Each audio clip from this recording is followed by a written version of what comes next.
Hello and welcome to another waste of time episode of We Only Look Thin. I am Catherine Weigel. I'm going to stretch this out and waste some time. I am a tiny You're a tiny certified habits coach. Yeah, for sure. Tiny habit certified coach. I am Catherine Weigel. This is We Only Look Thin. I have lost about 140 pounds and about 30 seconds of your time. And with me today is Donald Weigel, and I am not wasting your time. I'm here to give you useful use of your time, and I have lost about 100 pounds and kept it off for about 4 years. How many times have you done that? I don't know. Well, this is the only time I've lost that much weight and kept it off. Congratulations! I lost over 50 pounds twice and gained it all back a couple of times before this current time. I know. We've joked about it before, but if we added it all up together, we would be the people who lost like 1,000 pounds. That's right. Like we have over 100 years of experience. Oh yeah, like the thing you're in a room. Like look around this room. I do not like. There's 100 years of experience in this room. No, thank you. The people in this room have lost over 1,000 pounds. Yep, every single one painstaking or full of pain. So exactly. We spent decades sabotaging ourselves and thinking that we weren't. Yeah, for sure. We blamed everything outside of ourselves for what was going on when the biggest culprit in the sabotage on the weight loss journey adventure, if you will, was us. Yep. And I was actually on a call with BJ Fogg, Tiny Habits. Name dropper. I am. I was on a call with him the other day talking about self-sabotage sort of and why people do it. And I raised my hand because I'm basically the Hermione Granger of Tiny Habits. Oh my goodness. I married the teacher's pet. Like, holy cow. No, I'm just, I'm a know-it-all. So there we go.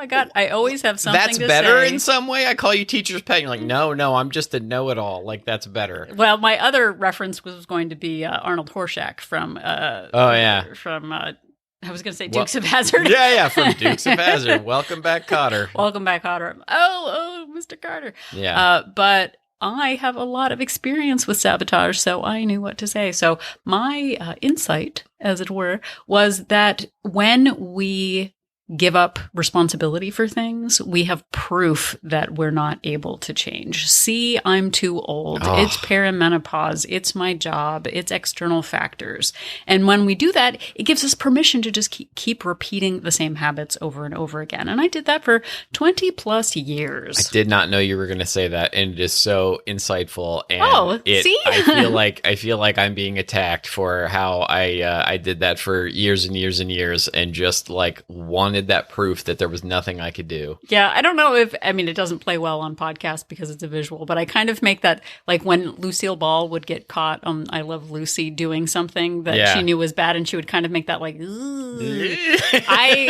there are many times when I'm listening to a health professional podcast and I get called out on something and I sort of make this like, no. Yeah, the real monster is me. We'll call it cringe face. Yes, the monsters are always you, always people. Yeah, but we are turning to another professional that we have spoken about before on this episode. Yes, Dr. Alice, and I don't know how to say her last name properly, Boyes, Boyes, Boyes, PhD. She's written a few books about behavioral change, and she wrote an article called 30 Types of Self-Sabotage and What to Do About It. And I will link to the article in the show notes. And we did a couple of episodes already about self-sabotage based on this article, using this article as the framework. And, there are 30 types of self-sabotage in the article. I think we got through 8 or 9 or 10 of them before, and we're going to do a few more today. We sure are. We're going to focus on the category of hidden drains to your time and energy. And you might be saying to yourself, there are no drains to my time and energy that I'm self-sabotaging for myself over, but you missed the word hidden in there. Yeah, that's where they get you, those hidden fees. If they were obvious, you might not do them. So as we go through this, Dr. Boyce recommends that you rate yourself on a scale of 1 to 7. Now, I don't know why it's not a scale of 1 to 5. or a scale of 1 to 10, but I don't have a PhD. Yeah. So apparently when you have a PhD, you learn the reason why it should be a scale of 1 to 7. But a 1 is that this is not a problem for you, and a 7 is, holy cow, this is a huge problem. You're describing me exactly, and why are you reading my diaries and looking at my life, observing me? Yeah, exactly. So in her article, she doesn't specifically specify the Specify the specificity. Yeah, which is also still not a word. Yeah. Yeah. But it's not specifically about weight management, just sort of lifestyle. But as we have said before, all things lead to emotional eating and secret eating and revenge eating. And I am overwhelmed and underpaid and overworked, and so I will eat about it. So again, some of the references we're going to go through and read what she wrote. Dishes that are served for revenge eating are best served cold or warm or hot. I would eat all of them. Yeah, that turns out. Yeah, exactly. So we're going to read through her descriptions of the hidden self-sabotage things, and then we are going to read them again. We're going to rate ourselves, and we're going to talk about how that relates to weight loss. So here we go. Here we go. All right, I'll do the first one, then Catherine can do the second one, and so on. So hidden drains on your time and energy.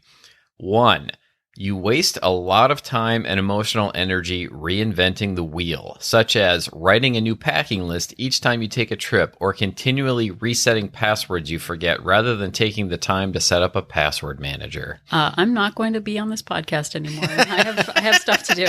Okay. The next one is you need better routines that work for you. For example, you grocery shop every second day because you're always running out of basics.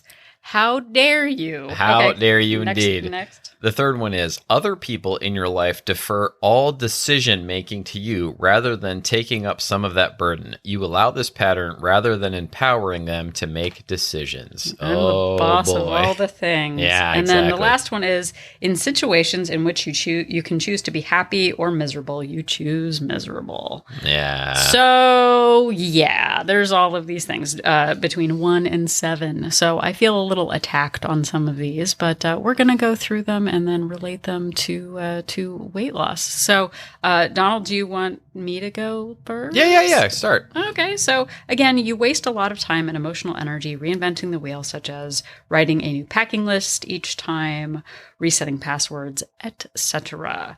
So, this is a big issue. I don't know. I think right now I'd probably give myself a 5. Probably on this still. Yeah. Wow, even right now. On life stuff? Okay. On weight loss and fitness stuff, I'm probably somewhere around a 2 or 3 on this. I think so too. But I think yes, you're right. On other life things, I still have this issue. And sure, I could give myself like a 5 or even a 6 in some parts of my life. Okay. So here is how it relates to weight loss journeys. And this is something that I still see. Again, you waste a lot of time and emotional energy reinventing the wheel. That wheel could be deciding which plan you're going to follow. Yeah. What tracker you need, switching tactics. Oh, this week I'm going to go for this many calories, but maybe that's not working. So now I'm going to do this, or maybe I should focus on weight training, or maybe it should be calories, or this person's doing that. So maybe I should follow them. You just keep switching lanes so you don't actually make any progress. Yeah. We constantly, as people, confuse motion for action, and it feels like we're doing something when we're researching a new plan, or when we're looking for the recipes, or when we're surveying people about the best way to do something, instead of just actually figuring out an action plan and taking some steps. Like, try something, like get something in motion. Yeah, it took me, and going back to like the actual packing list, I worked for my company for 20 years before I actually came up with a travel packing list. Yeah. And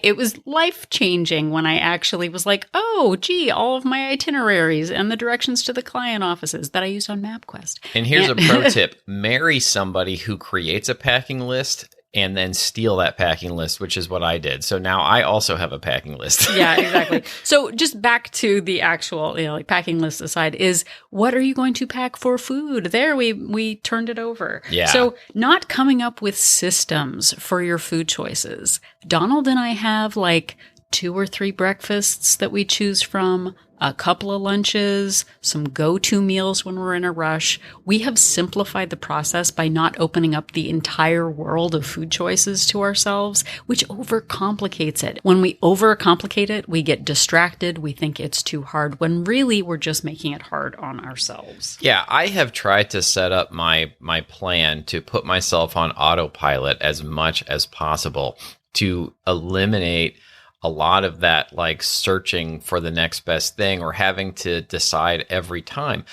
I've tried things, I found things that worked, and I go back to them over and over again. Like if there's food that I really enjoy, a particular thing that is easy, that I find myself wanting to eat, that is within my calorie goal, I go back to that thing over and over again. So I'm not constantly having to be like, well, what recipe should I make today? Like, what food should I eat right now? Yeah. Like I find the things that work for me and I stick to them. Well, and also we've talked about this before about having certain policies around certain foods. I have a policy about fast food. If I go, I get a Happy Meal. There's no, gosh, what am I going to get? What do I deserve? What do I not deserve? I just stick to getting a Happy Meal.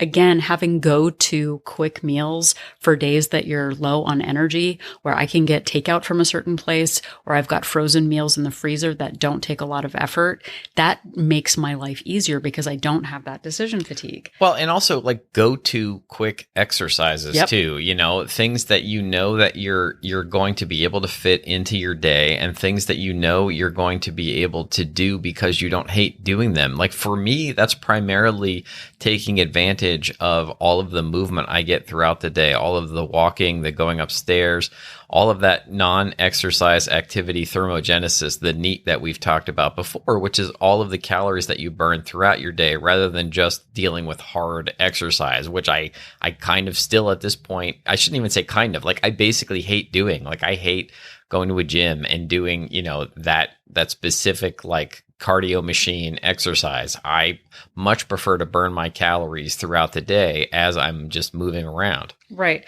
But also, in terms of knowing yourself, because we're not gym folk, but other people are, is I used to go like, well, maybe I'll go to the gym in the morning. Oh, maybe I'll do it at lunch. Yeah, maybe that's I'll a great go after point. work, and just not having I'm the kind of person who gets my workout done first thing in the morning. I know for me, every single time I say, I'll do yoga later in the day, it's just this mirage that never ends up happening. And Right. I know myself well enough to say, before I take our daughter to school, I'll do 5 minutes of yoga, and that's usually at about 7 a.m.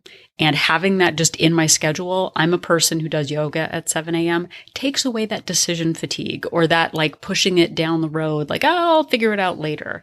It's much easier for me to just have these certain like points throughout the day where I know certain things are going to happen. Before I eat lunch, I'll get 1,000 steps on the rebounder. After lunch, I'll go for a 5-minute walk. Having those punctuation marks really helps take away that decision fatigue of should I, shouldn't I? Yeah, absolutely. So again, if you find yourself constantly wondering where to start, what to do, looking at other people and what they're doing, should I do this, should I not? That is just a form of procrastination because you're not actually taking action, making plans. And we've said this before too, we can try something, like we try to do things for maybe a month and see how we do on it. Yeah. Is the scale moving? Like, is the routine in place? And then we make adjustments from there. We don't every other day go, well, okay, now I'm doing keto and now I'm doing low carb and now I'm, doing Weight Watchers and now I'm doing calorie counting. I did that for decades and all it did was end up having me gain weight. Yeah. And the flip side of that, though, is that I think part of the reason that we do this as people is that we're afraid of, being stuck with a choice that we hate. And you don't have to stick with something that you end up hating or that you end up not working for you. But, waiting around trying to reinvent the process every single time you embark upon it is not going to ever get you anywhere. You pick something, try it out, see how it goes, then you can switch if it's really not working for you. Right. I mean, we did a whole series on failure is feedback. If something doesn't work, we can use that information to better inform our next choices. But if in the morning we're paleo, but then in the evening we're intuitive eating, and then the next day we're doing Weight Watcher points, we're not building any structure for ourselves. So give yourself some time to invest in a particular pattern, really analyze and prioritize, because we did it and it worked out super awesome for us. Yes, indeed. Okay, so the next one, you need better routines that work for you. For example, you go to the grocery store every second day because you're always running out of basic items. And this could, in terms of weight loss and fitness, could actually literally be you go to the grocery store every second day because you always run out of items. Well, we don't have a super duper huge refrigerator, and we don't have a lot of room for produce. So I do go. I like I said, I fancy myself a European continental who goes to the marché every morning to find new things to eat. But we waste a lot of time, and then we think, I don't have time to work out. I don't have time to do whatever. Right. And that's because we're spending a lot of time doing things over and over again that aren't necessary. And I am constantly trying to come up with ways to plan ahead. And this takes some effort and some work, but plan ahead and actually come up with plans. Like, say to yourself, well, okay, in an ideal world, I would have, fresh meals every day this week. But realistically, I may not have time for that. I may get stuck at work somewhere. Things may come up, and I need to have a backup plan. So I need to have something like frozen on hand that I can throw in the microwave quickly that works for me. I need to have prepackaged snacks on hand that I don't have to spend any time prepping in case things come up. Things that are shelf stable that prevent me from having to go to the grocery store. And I'm just using that as one example, but it could apply to a lot of things. But mostly we're talking about, your eating plan and your exercise plan. I think too, I know a lot of people who put a negative connotation on the word routine. Like, I'm a free spirit, man. Like, I like doing my own thing and taking myself where my body takes me or whatever. But routines give us a freedom to actually put energy into things that are creative and exciting, and not like, well, I don't know what I want to eat every day, man. I just want to eat something new and different. It takes a lot of energy we could be putting into getting in more consistent workouts, spending more time investing in, outdoor or, extracurricular activities. When this gets back to reinventing the wheel every day. My whims took me 150 pounds more than I weigh right now, because I thought routines were like, being subjugated by the man or whatever. And it just like, oh no, there is a lot of decision fatigue again that is taken away from just going, we set our alarms for 4:30 in the morning on weekdays. We get up, I have coffee, we rebound. I then do my arm workout. Donald does his strength training. I do a little bit of yoga, and it gives us a freedom of just knowing what to expect. So we're not like, well, should we work out today? Should we not? It's just a pattern that we have, and then it gets it out of the way and it's done. And it's actually very freeing, because then I can let the rest of the day unfold without worrying if I'm going to get in my steps. Yeah. And, as Catherine just mentioned, it's about creating rules for yourself. You may say to yourself, there's no way I could get up at 4:30 a.m. And maybe you can't, but I thought that too at a certain point. But now, I say to myself, well,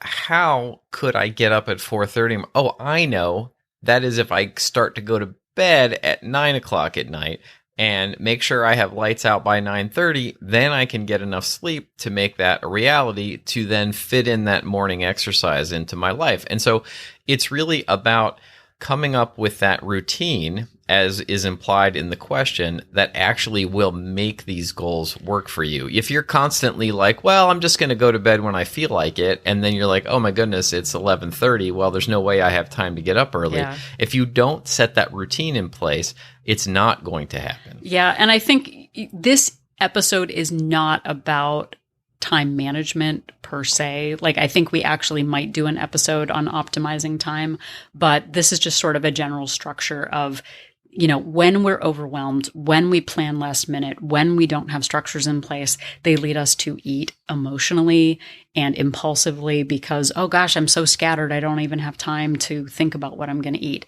And that leads to just grazing and eating, like fast food eating unexpectedly because we're not looking ahead. So that, like I said, time management may be another issue, but all of this just comes down to us then eating as revenge for being overwhelmed. Yeah, exactly. Okay, why don't you read the next one? Okay, so the next one is other people in your life defer all decision making to you rather than taking up some of that burden. You allow this pattern rather than empowering them to make decisions. So this is a big one for me. I think Donald and our daughter live in fear of my judgment quite often. Like, Mama's the boss. Oh, no, not at all. Yes. But here's Donald's blinking Morse code. Help me from this woman. Exactly. You can't hear my blinking on the podcast, but it's in there. It's in there. But that whole, like, I'll do it is a boundary problem.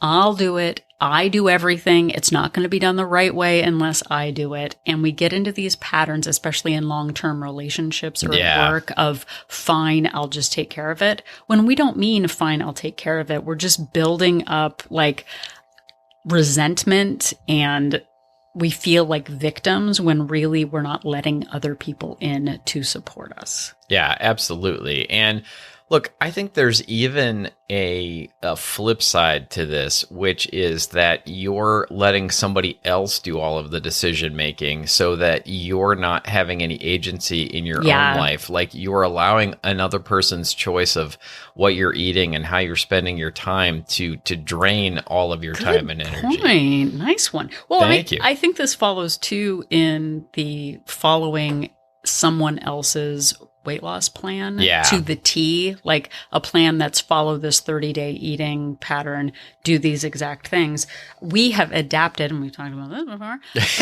We really are a holistic. It's not a secret. It's not a secret. Please listen to the other episodes. We take parts of our plan from many different health and fitness plans, and we've created a patchwork that works for us. Yeah, you remember like Donnie and Marie Osmond, where like one of them was a little bit country, another was a little bit rock and roll. Like I'm a little bit Weight Watchers, I'm a little bit like intermittent fasting, like I'm a little bit like a whole bunch of other things, all rolled up into one, and I've taken that plan and made it work for me rather than trying to adhere and, be compliant to somebody else's 100%. Like if you don't do this, you're garbage, plan. Well, and two, I think part of that is the whole, that plan didn't work. So obviously I'm not meant to lose weight. Yeah. Instead of going, how can I make this work for me? I think the key term in this is empowering. We can empower others to take accountability for things, and we can empower ourselves to let go of the way we want to do things, because it's the whole like, my husband filled the dishwasher, but he did it wrong, so I spent an hour redoing it. Like he's an idiot, which I hate that whole vibe. Do you want the job done? Or is it more important that someone does something exactly the way you do it? And I know I spent a lot of time sort of being super fastidious about the way I wanted to do things. So I would just do it all myself and then feel angry that people weren't complying to my way of doing things. It feels a lot better to just let our daughter do chores around the house and have it done at 80% the way I would have done it, instead of just taking it on all myself, then being resentful and overwhelmed and then eating and drinking about it. Yeah, absolutely. And I don't think we said, I think with weight loss and fitness, I think I'm like really good on this one at this point in my life. I mean, 6 years ago, I don't think was very good on it, but I'm probably like a 1 or a 2 right now.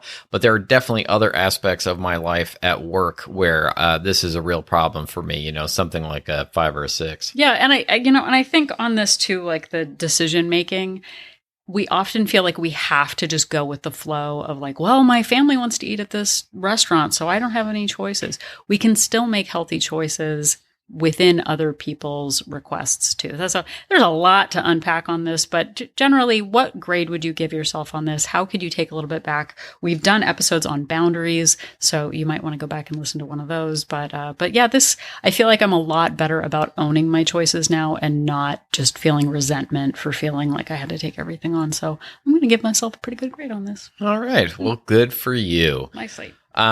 All right, so the last one for this particular episode on self-sabotage. In situations in which you can choose to be happy or choose to be miserable, you choose to be miserable. And this can be a real tough one for me in a lot of situations. I think with weight loss and fitness, again, I think at this stage, I'm in pretty good shape on it, something like a 1 or a 2. But there are many situations in my life where I just decide for whatever reason to cross my arms and be grumpy. And I try really hard not to do that anymore because I recognize when I'm doing it, but it can be a real burden on my energy, especially if not my time. Well, especially because then it just makes us want to eat. Like that's Right. where it all kind of comes down, is like using our emotions to, and you've talked about this before too, of like choosing to be angry about something at work and wanting to be angry about it because then it gives you permission to go and eat about it. Yeah, and I would lie to myself about that over and over and over again. Well, such and such was, put me in a situation that I hated, so I need to eat something because I deserve it because I'm so upset right now. Yeah, and I know for me, and I mean, in all transparency and honesty, I used to think happy people just didn't know how bad life was. Right. And they didn't have the same emotional ties and burdens that I did. And that people with growth mindsets were shallow because, like, if you really knew how bad it was, then you'd be miserable too. And I just thought that that's not how I was built. But it turns out that self-talk, the way I describe my life, the way, I use adjectives in describing my position really does matter. Something came up in Walt Place the other day, and I've talked about it before, about, someone using super, destructive language about a situation that they had of like, I'm a trash panda. It's a dumpster fire. It's a disaster. Right. And when we really pull back and get rid of the inflammatory page 6, like, shocking revelations about the crown and like, you'll never, whatever. When we use this, my day was absolutely I'm disgusted. It was terrible. Yeah. And it's like, well, I ate like 1,000 calories over my goal. And the difference between the me of now of like, oh no, I ate 400 calories over my target versus 5 years ago where, I would eat 2,000 calories of wine and hummus, like that, there's a big difference between that. But when we let go of that inflammatory language, it gives us the opportunity to go, okay, what would I change about that? How could I reframe this? How could I set better boundaries and assert my needs? It gives us a lot more power to make progress instead of just focusing on like the past letdowns that we've had. Yeah, this is one of those situations where, it's proof how awesome you are, because that is not at all how I was thinking of it. And those are all like fantastic points. Like for me, I was sort of approaching this in terms of the weight loss and fitness with, I spent years and years just saying to myself, well, there's nothing I can do. Yeah. Like I was in a sense choosing to be miserable rather than actually taking agency and action in my life and making things happen. I don't think that was the intent of Dr. Boyce's question here, but for me, it was just a matter of, well, I was looking for excuses to just do nothing all the time, because if the plan just doesn't work, if it's my metabolism, if I'm just too busy, if people are just too mean to me at work, then I don't have to do anything and I don't have to put forward any effort. And I was choosing to be miserable, i.e., choosing not to actually take any agency in my health and fitness rather than doing something about it. Well, and I think too, growing up with a little bit of a volatile childhood, I had a lot of fears about what I was capable of doing, or financial fears, or like, okay, either I have a job or we're going to live in a van down by the river. Yeah. And there was no step between. It was very like black or white, like all or nothing. And I think it had me living in fear a lot of the time because it was just either you're okay or you're going to live in a van. And being able to see the spectrum of like, okay, what other options do we have? How capable am I? What skill sets do I have? What do I know to be true versus what am I catastrophizing?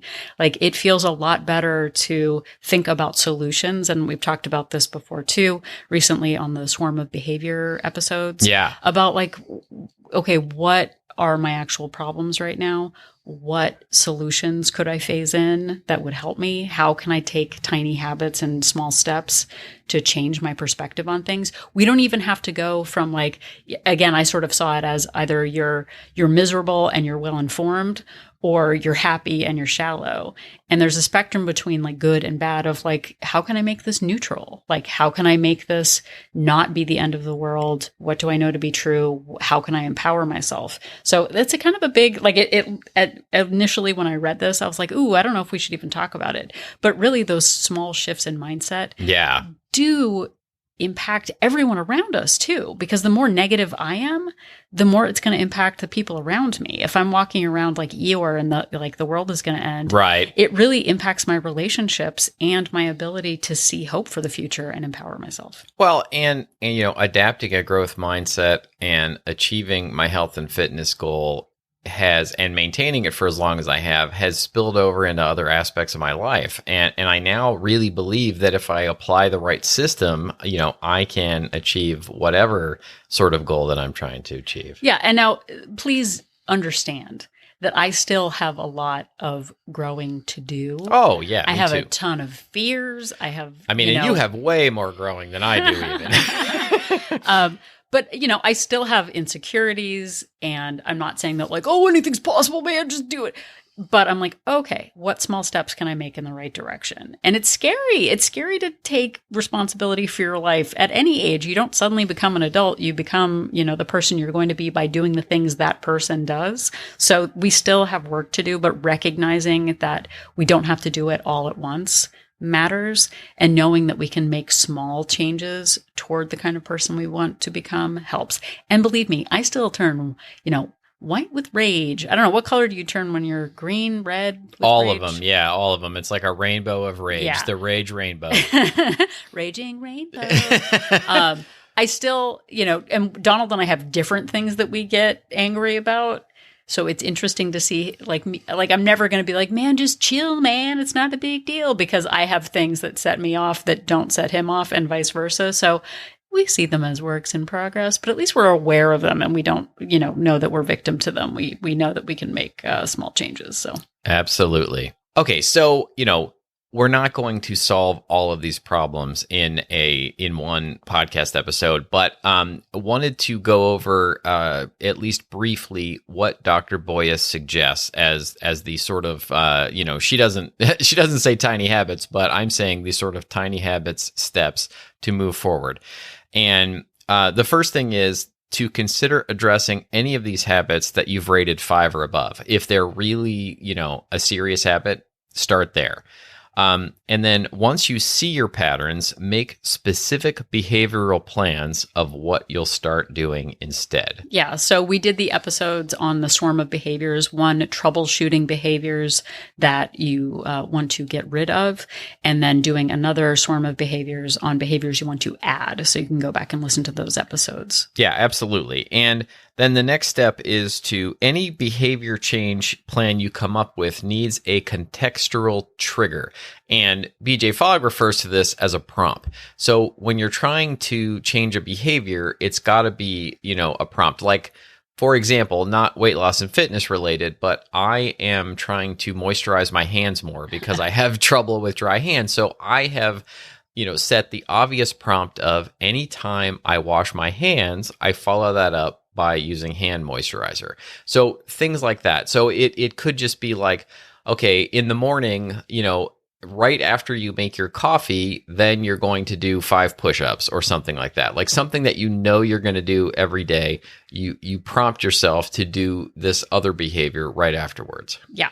And then lastly, aim to improve your habits in small amounts. Dr. Boyce says, 10%, 20%, or even just 1%, rather than trying to eliminate all of this self-sabotage from your life right away. So, it's that kind of perfectionism that leads to giving up entirely. Right. And on the episodes where we did the swarm of behaviors, we talked about really seeing all the different ways something impacts your life and deciding on one or two areas that you can get yourself to change. Because doing that whole clean slate, I'm a new person, I'm never going to do it again, is really tough to manage. But doing that incremental, and even looking at like, well, how do I know if it's 2%? How do I know if it's 5%? Right. Just going like, oh, okay, you know what? I'm reacting differently in this small way. Hey, I've set a policy around eating fast food. I've set a policy about only getting Starbucks once a week. Just making small changes like that can make you feel successful. And then after that, go on to the next thing and the next thing. And then you're improving incrementally, which matters. Absolutely. And I think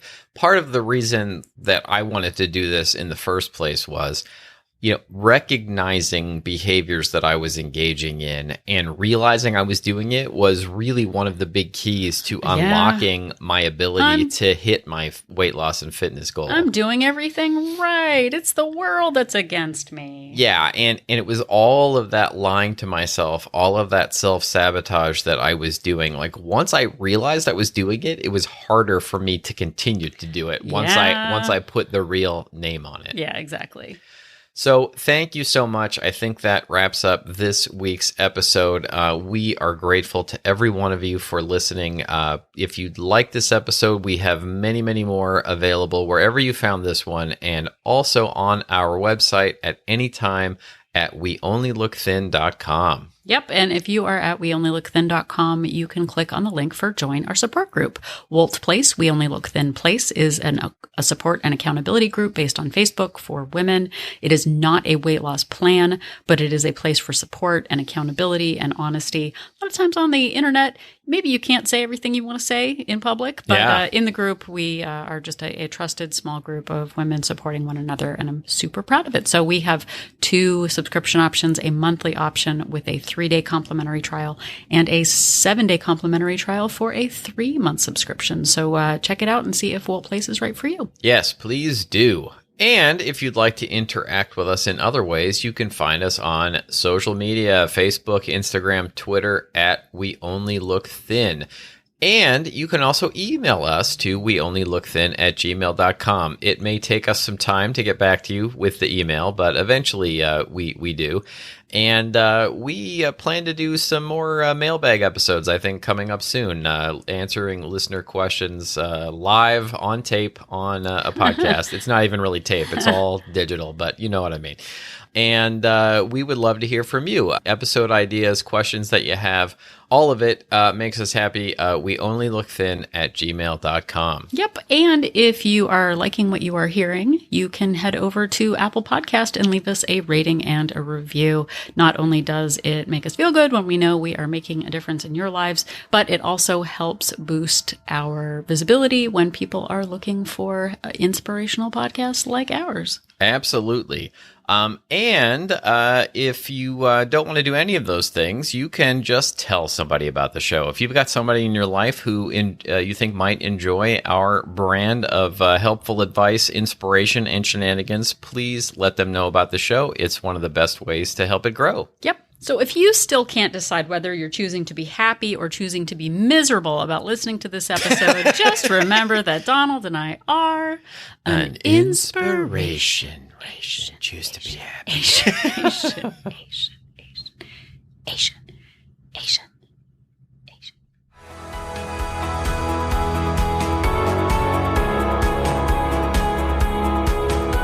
The information that you hear on this podcast is for informational purposes only. The hosts are not medical professionals. You should always consult with your doctor, nurse, or other certified health professional before beginning any diet or fitness program.